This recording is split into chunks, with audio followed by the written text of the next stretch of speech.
From the Missouri School of Journalism, welcome to Global Journalist. I'm Jason McClure. In early May, the 1 million people of St. Louis County in Missouri woke up to news that their county executive, Steve Stenger, had pled guilty to federal corruption charges. Stenger admitted to taking part in 5 separate pay-to-play schemes whereby people who donated large sums to his campaign were rewarded with county contracts. Now, this wasn't totally surprising. The St. Louis Post-Dispatch, the local newspaper, had been reporting on county deals with Stenger's campaign contributors for months. In fact, much of the evidence in the federal charges against Stenger had first been reported by the newspaper. Now, what may be surprising about this episode to people 5 or 10 years from now was that there was even a local newspaper to report this story. Like other local papers, the Post-Dispatch has been hemorrhaging readers and advertising revenues for years. Its newsroom staff has shrunk by about 2/3 since 2006. Online subscriptions are just a fraction of the print advertising revenues that have been lost. And what's happening at the Post-Dispatch is happening not just all across the United States. Across the globe, the local news business is in crisis. And this situation led the Index on Censorship to devote an entire issue of its quarterly magazine to the subject. The cover of its spring edition is called, "Is This All the Local News? What Happens If Local Journalism No Longer Holds Power to Account?" So today we're going to do the first of a multi-part series on this subject with our partners at the Index on Censorship. In a few minutes, we'll hear about declining local news in Mexico and the expansion of news deserts here in the U.S. But first, we're joined by Rachael Jolley. She's the editor of the Index on Censorship magazine, and she joins us now from London. Rachael, welcome. Thank you very much. Well, I think to some young people, some of this sort of teeth gnashing about the disappearance of local news outlets will sound like nostalgia, and younger people are always hearing from older people about how things used to be better when they were younger, 15 years ago, 20 years ago. Talk to us about that. Well, you might think that, but actually it's really interesting. I've had people come up to me and say, people in their 20s, and say, I'd never thought about this before. It actually really does matter. And I think given what's been happening in terms of protests, young people coming out on different types of protests around the world and wanting to hold power to account, they're very aware of how and what they need to use and what are the methods they can use to make a difference, to shout out to government, whether it's local government, local councils, local businesses, and say, you know, we want change. And maybe they haven't thought of that as through their local news media. But that's why we want to do this issue and say, if local news disappears, who's going to hold power to account? Because I think it's about connecting those two things. It's not just, oh, your local paper is disappearing, what a shame. It's like, what is the gap left if your local news media disappear? And you make the argument that this isn't just something that's happening in the U.S. or the U.K., it's something that's happening all over. That's right, and I think what we really want to do with this issue is look at the global picture, because people often reflect on what's happening in their neighborhood or in their country, but we are a global magazine, and we always try and look at issues globally, and local news is no exception to that. So we looked at what was happening in local news in China, in India, in Argentina, in Turkey, in the US, in the UK, and Italy. And we found basically the same picture, but for different reasons and different concerns. So in Turkey, local newspapers and local news media are declining. Part of the reason is the political situation in Turkey, and that we're seeing large numbers of journalists in Turkey being locked up. In India, we're seeing a different story. We're seeing a lot of journalism and the growth of journalism in India, but we're seeing a lot of pressures on local journalists who are paid very little to take bribes and to become corrupt, so to write the stories that people would like them to write. In China, local newspapers have gone through a period of being relatively free, which people outside China might be surprised to hear. The government is now tightening up politically and its control of the media, and so that's restricting what local news media can write. And then Chinese newspapers are also struggling with economic pressures that local newspapers are struggling with all over the world, which is the rise of the internet and the departure of advertising from local news to the internet-based media such as Facebook. Yeah, and well, what are some of the consequences then as local news disappears? Obviously, there's going to be one less institution that's sort of watching whether or not the local politician is giving government contracts to his friends, but is there a broader issue? Well, it's very much, if we open the space and say, okay, local council, you can do what you want and no one's going to be watching, or local magistrates courts or crown courts, say in the UK, what's going to happen when things go wrong? What's going to happen when a big case happens and maybe the magistrates are working, the magistrates are people in court in the UK. We have, similar to the US, we have a jury system, and but for lower level cases, we have people called magistrates who sit and make judgments. So and they tend to be civilians who receive some training, and they're making judgments. But if the local media is not there to report on something and the case goes very wrong, how are we going to find out about that? How are we going to be able to call that to account? And we've actually had the former Lord Chief Justice in the UK talking to us about his great worries that court cases are just not getting covered anymore. And very few court cases are now seeing a journalist sitting in court and covering the case, because it's an expensive business to have a reporter out of the newsroom for long periods of time. Well, and you referenced also in one of your articles that some work a colleague of yours had done, I think it was in Liverpool in the UK, with some students, that sort of illustrates how this has actually changed sort of democratic norms. That's right. We had a follow-up event once the magazine had come out with a roundtable in the Houses of Parliament. And one of the people who was there is a journalism professor at Liverpool John Moores University. And she spoke about how she's sending young journalists people who are training in journalism into local courts in Liverpool to cover court stories, and they're basically being told, oh no, you can't come in here, you've got no right to come into the court and report. And what Kate was talking about was, well, the thing is, they're not used to reporters turning up anymore, so therefore if people forget that there is this right to report, and that's also what the former Lord Chief Justice said, then that right may disappear. Well, I understand also that as part of this, you conducted some polls about sort of public attitudes towards this disappearance of local news. What did you find? That's right. So we did two types of survey. We did a poll with YouGov, and we did a survey of senior editors working in local news in the UK. And the poll of senior editors and editors of local news and newspapers was really stark.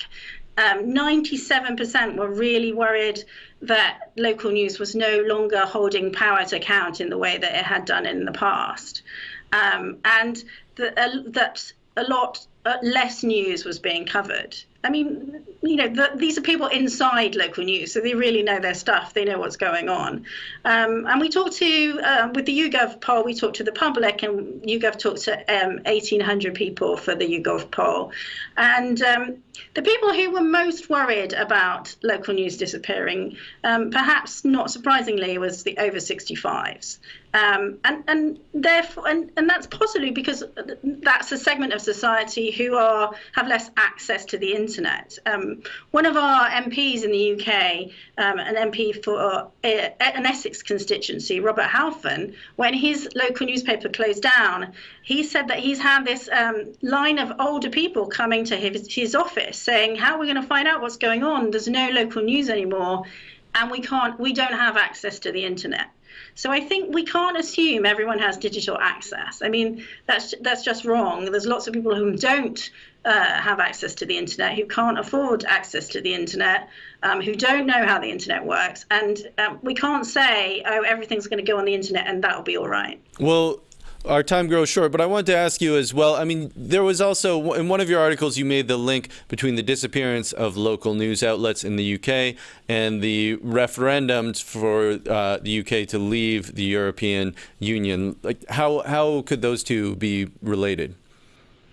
Well, I think there's room for more research here, but one of the people we interviewed, who is a former presenter on one of our big national radio news programs, Libby Purvis, who was a presenter for the BBC Today programme, she started off as a local news reporter, a local reporter, I should say, doing features for Radio Oxford. And there was at the time a big car plant, and there were lots of strikes around that time that she was there. And she remembers how many stories they were doing about manufacturing and the pressures on the manufacturing industry at that point. And what she was saying, what she feels quite strongly, is that a lot of these, like similar to Middle America, I guess, these big industrial cities in the UK feel that perhaps their news is not getting covered as much. And there's this feeling of people aren't listening to us anymore. And that has helped, she feels, contribute to a sort of sense of anger that may be contributing to the voices that are saying, well, we want to leave the EU. We're dissatisfied with what's happening in our lives, and we're dissatisfied with the way the economy is going, and we want change. And she felt that this was a contributing factor. Well, Rachael, Jolley, thank you so much for taking the time to join us. Sure. This is Global Journalist. I'm Jason McClure. On today's program, we're talking about the decline of local news all around the world. And when many people think of a journalist, they think of a famous national broadcaster like Christiane Amanpour or Anderson Cooper. But in many ways, it's people that report news in our own communities. They have a much bigger effect on our lives. We just heard about the challenges for local news outlets in the UK and around the world from Rachael Jolley. Up next, we're going to turn our attention closer to home to the US and take a look at the growth of what are being called news deserts in this country. For that, we're joined by Jan Fox. She's a contributing editor at the Index on Censorship.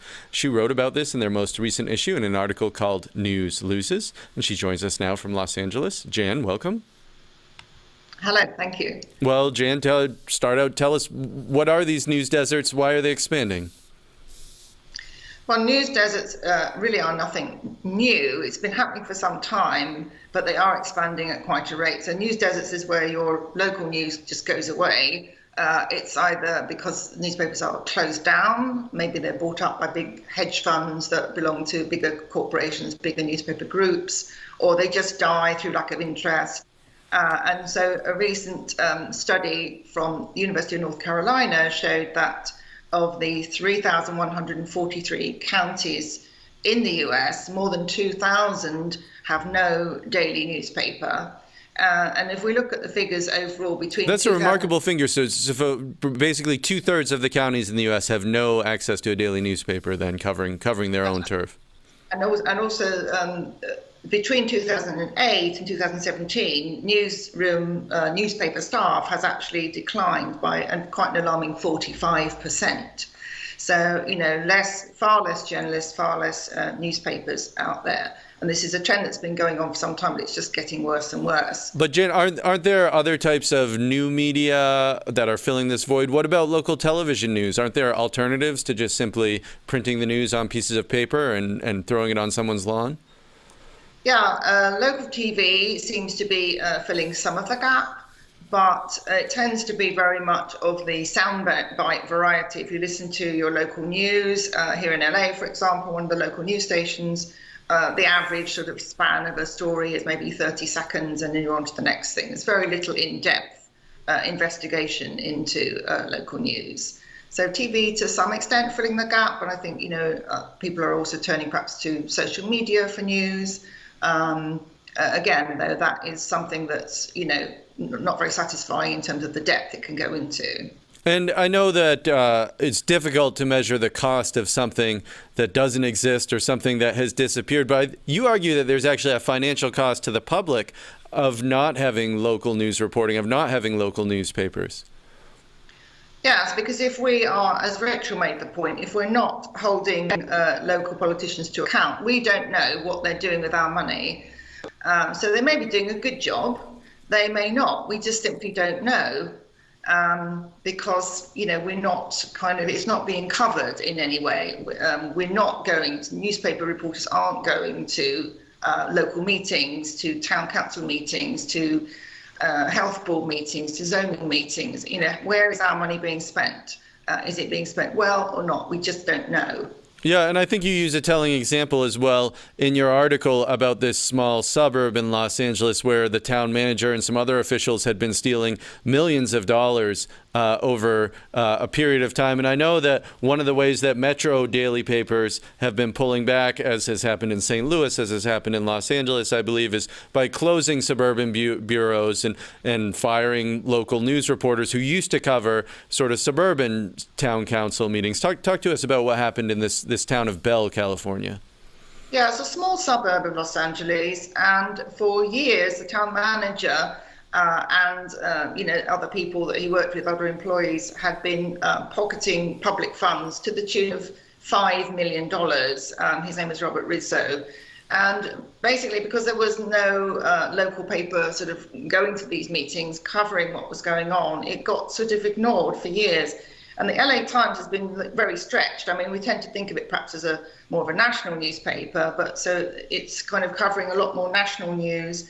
And they had staffing problems, so they weren't able to sort of, cover every single suburb, every single meeting themselves. But finally, they got a very small team of investigative reporters together, and they broke this story. Rizzo ended up going to jail. Robert Rizzo, the town manager, ended up going to jail. But it was years that they were able to get away with stealing $5 million of public money. Well, why is it? I'm sorry. I know that a lot of newspapers have tried different models. It seems like for some, like the Washington Post and the New York Times, they've been fairly successful at getting readers to pay subscription fees to read the news online. It doesn't seem like that's been as successful for local news outlets. Why do you think that is? I really don't know. I think I don't know if people realize the implications of not having local news. Perhaps it's because we've had some bad models of local newspapers that are just like throwaway papers full of adverts and maybe telling us about the local Chamber of Commerce giving some award or something. And so people have lost interest. And to Rachel's point, I think that sometimes we only realize, we only wake up when something goes wrong in our community. And then we want to know all about it and why wasn't this covered, instead of being proactive and saying, let's hold our local politicians to account. Let's find out what's going on in our communities. And I think, the other sort of major points why this is important is not just holding local government accountable for spending, but also about being an informed voter. I think it's very important. There's a study done by Notre Dame Business School that showed, if we don't have any local newspapers, then we have, less informed voters, and in fact we have lower voter turnout. So that's very important for our democracy. Well, let me just stop you there, because obviously with the spread of the internet, there's been this spread of social media, and in many ways, people themselves are reporting on events in their community in ways that a local newspaper never could have done. Like, why isn't this a sufficient replacement? I think it's because we don't trust social media in the same way. With all this sort of stories about fake news, do people really trust what they're reading online on Facebook or whatever? I think people do trust good local investigative journalism. There's been, several incidents of proving that. Well, no, I think that's a fair point, but our time grows short. So I wanted to ask you as well, everything is not doom and gloom in local news. You highlighted a particularly promising model for local news in the U.S. This is something called Tap Into. Tell us about what Tap Into is doing to try to improve local news. Tap Into was founded by a guy called Mike Shapiro, and it's a franchise operation. It runs in 5 states on the East Coast. And what they're trying to do is every issue must carry at least one very local news story for their town. It also must cover like county news, and they must attend local meetings. So they must cover, town council meetings or zoning meetings and those kind of things. So someone gets a franchise and presumably successful revenue model, but in return they have to do some of the local news reporting, then it sounds like. And they've got 8 million readers now. He started it 10 years ago, and they've got 8 million readers now, and it's really doing quite well. So that's a success story, which is encouraging, this experiment that he's done.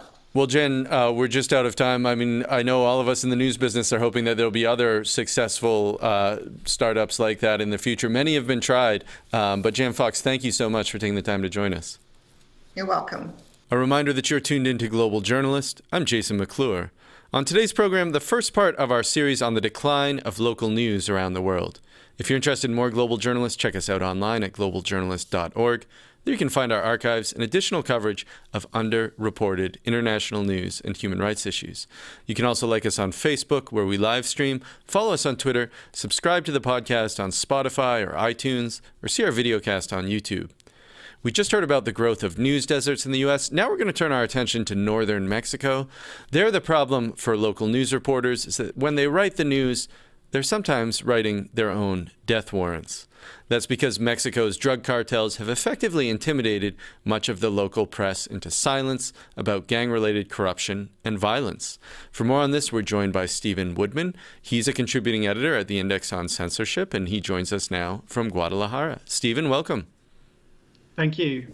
Well, I want to ask you about this northern state of Tamaulipas in Mexico, and it sounds like their reporters, they can't really report on the biggest news stories that are happening around them. No, Tamaulipas is considered the country's oldest silent zone. So that means that in this state, there's really no meaningful investigative journalism. So citizens, locals have to turn to Twitter because they can't find out about the latest shootouts or blockades just by reading the local newspapers or listening to the radio. So it's the press has really fallen into silence in this state. Okay, so the newspapers there, the news organizations there, it sounds like they've actually been terrorized into silence. What are some examples of that? Well, there's basically, it started around, it's been going on since basically the turn of the millennium, so around since the year 2000. But in 2006, there was an incident where there was a shootout in a newsroom, and they detonated a grenade and paralyzed a journalist. And that was the kind of beginning of a new phase, a new dimension of terrorizing the press using terror tactics. And these are drug cartels. I think it's the Zetas, and there was another cartel that are battling for control in this area then.